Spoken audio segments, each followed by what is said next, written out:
Olá pessoal, eu sou Isadora Lorangue e esse é o canal Minha Cozinha do Bem. O nosso tema de hoje é nutrição e comportamento. Então pessoal, eu acho muito importante a gente abordar esse tema hoje, principalmente porque a gente está falando de reeducação alimentar, de bom senso, de dia a dia. Muitas pessoas pensam a relação de obesidade, magreza extrema, alguns transtornos alimentares e pensam que às vezes o processo que levou a um transtorno é algum desequilíbrio muito grande.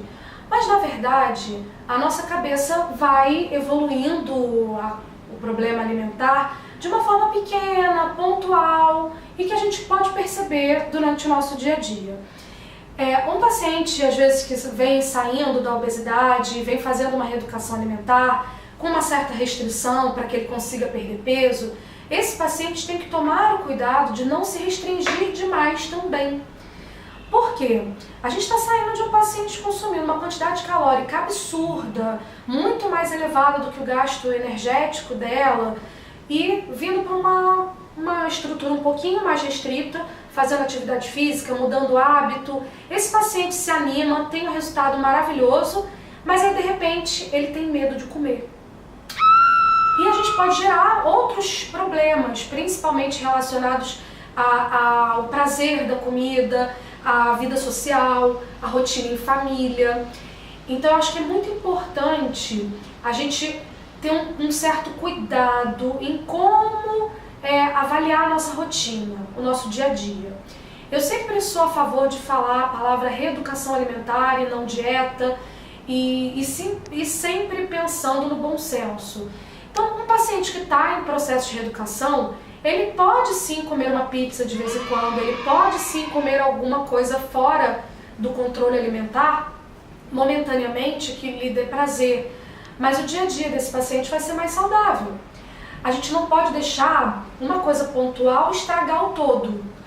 Mas a gente não é robô, né? Eu sempre falo isso nas consultas, que nós somos seres humanos, se nós erramos, nós acertamos, a gente melhora. E o bom da reeducação alimentar, da alimentação saudável, é que a gente sempre pode fazer melhor. A gente sempre pode melhorar. A gente sempre pode levar um combustível melhor para o nosso corpo. Em contrapartida, quando a gente vai falar de um processo de magreza excessiva, ou então aquele limite onde você tem que chegar em determinado percentual de gordura, você cria uma meta e você quer chegar naquela meta, eu acho que o processo da reeducação alimentar, de novo, ele é fundamental, até porque é o que mais garante a nossa rotina em qualidade de vida e saúde. Mas, mais uma vez, a gente não pode ser refém desse processo. Então, gente, a magreza extrema e aquele paciente que se rejeita a comer, que não quer comer para não engordar, que às vezes leva a marmita para onde vai, isso pode sair um pouco do limite do bom senso, isso gerar um problema social, gerar um problema psicológico e inclusive até gerar problema com parceiros, com os filhos, porque esse processo é um processo totalmente individual. O processo alimentar, nós somos responsáveis pelo nosso próprio corpo individualmente. Então você não pode forçar isso para outro membro da família.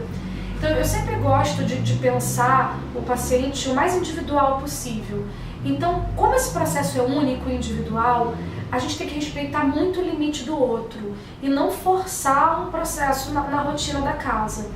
E ao mesmo tempo, ter um pouquinho a cabeça mais tranquila, aonde se você sair 1 milímetro, se você às vezes vai numa festa ou vai na casa da sua avó, que já tem mais de 90 anos, você vai comer um pedaço de bolo. Não precisa ser aquela pessoa que vai dizer não para tudo. Você pode sair momentaneamente e isso não vai prejudicar, porque o todo é sempre mais importante do que um pontinho pequeno. E eu acho interessante a gente refletir um pouco sobre riscos, limites, e essa questão do que eu devo fazer, até onde eu posso ir, até onde eu vou ultrapassar, porque às vezes o percentual de gordura, ele não é o único padrão. A gente tem que avaliar que o nosso corpo, ele está dividido em outros quadrantes, né? A gente está falando nós somos feitos de água, ossos, músculos, gordura, sim, e até um percentual mínimo é saudável, não tem problema nenhum. Mas a gente precisa estar bem equilibrado nutricionalmente e principalmente emocionalmente para entrar no processo alimentar. Porque às vezes a gente passa por algum problema no nosso dia a dia e acaba refletindo isso em restrição, em excessos. Então o nosso prazer, a nossa culpa, as nossas vontades acabam se voltando para a alimentação.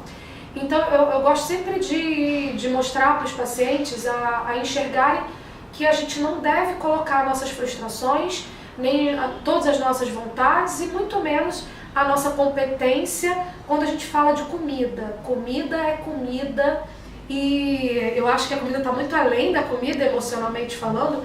A gente tem que respeitar o outro, respeitar a família e respeitar a gente.